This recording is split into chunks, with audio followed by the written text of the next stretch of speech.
একসময় যে দেশটিকে বলা হতো অকেজো অস্ত্রের গুদাম, 4 দশকের নিষেধাজ্ঞার পর তারাই কিভাবে আজ বিশ্বের সামরিক ভারসাম্যই বদলে দিচ্ছে। $20,000 একটি ছোট যন্ত্র কিভাবে $20 লাখ একটি আকাশ প্রতিরক্ষা ব্যবস্থাকে পরাজিত করছে। আজকের ভিডিওতে আমরা জানব ইরানের ড্রোন প্রযুক্তির উত্থান এবং কিভাবে এটি বদলে দিয়েছে বিশ্বের ক্ষমতার ধারণা। প্রয়োজন থেকে উদ্ভাবন।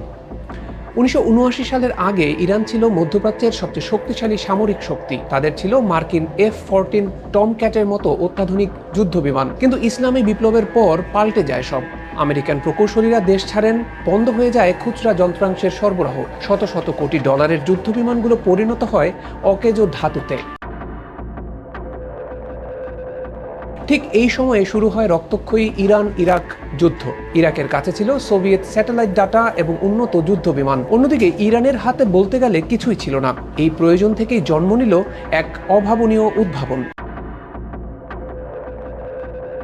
খেলনা থেকে মরণাস্ত্র। 1981 সাল ইস্পাহান বিশ্ববিদ্যালয়ের একটি ছোট ওয়ার্কশপে একদল তরুণ প্রকৌশলী, একজন বেসামরিক পাইলট ফরশিদ, পদার্থবিজ্ঞানের ছাত্র সাইদ এবং স্বর্ণকার মাসুদ জাহিদি এরা মিলে একটি স্বপ্ন দেখতে শুরু করেন। তারা তৈরি করেন রিমোট কন্ট্রোল ছোট্ট বিমান। প্রথম যখন তারা এটি সামরিক কর্মকর্তাদের দেখান, অনেকেই উপহাস করে বলেছিলেন এগুলো তো বাচ্চাদের খেলনা। কিন্তু 1983 সালে সেই খেলনাই যখন 40 কিলোমিটার দূর থেকে ইরাকি বাহিনীর পরিষ্কার ছবি তুলে নিয়ে এলো, তখন সবার চোখ কপালে। জন্ম হলো ইরানের প্রথম drone unit, thunder battalion. Game changer কৌশল। পশ্চিমাদের ধারণা ছিল যুদ্ধ মানেই দামি এবং নিখুঁত অস্ত্র, কিন্তু ইরান এই সমীকরণই বদলে দিল। তাদের নীতি হলো কোয়ান্টিটি ওভার কোয়ালিটি। একটি ক্রুজ মিসাইলের দাম $20 লাখ, কিন্তু একটি ইরানি ড্রোনের দাম মাত্র $20,000। এখন আপনি যদি একসাথে 100টি ড্রোন পাঠান, তবে আপনার খরচ হবে মাত্র $20 লাখ, কিন্তু শত্রুপক্ষকে সেই 100টি ড্রোন ধ্বংস করতে খরচ করতে হবে প্রায় $20 কোটি দামি ইন্টারসেপ্টর মিসাইল। এই যে বিশাল অর্থনৈতিক ব্যবধান, এটাই হলো ইরানি ড্রোনের আসল শক্তি। এটি কেবল ধ্বংস করে না, বরং শত্রুকে আর্থিকভাবে পঙ্গু করে দেয়।